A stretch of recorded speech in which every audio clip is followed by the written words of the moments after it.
Il serait le nouvel homme fort du Gabon. Cet homme porté en triomphe par les soldats de la garde républicaine et qui commande cette unité la plus puissante de l'armée gabonaise est le général Brice Oligui Nguema.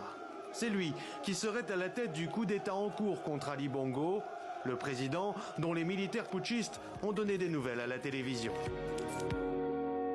Il est porté à la connaissance de la communauté nationale et internationale que M. Ali Bongo Ondimba est gardé en résidence surveillée.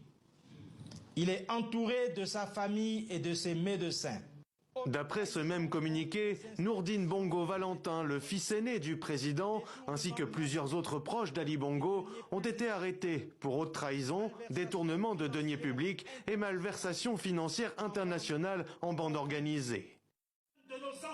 Une allocution, la deuxième en quelques heures après cette première prise de parole des putschistes au cœur de la nuit.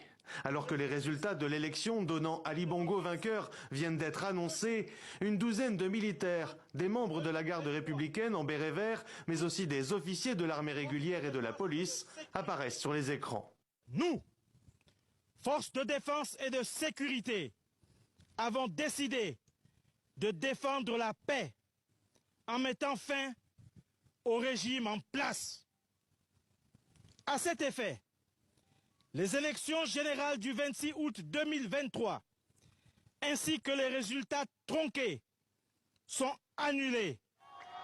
Les militaires ont ensuite annoncé la fermeture des frontières jusqu'à nouvel ordre et la dissolution de toutes les institutions de la République, comme le Sénat, l'Assemblée nationale ou encore la Cour constitutionnelle. Ils ont aussi appelé les Gabonais au calme.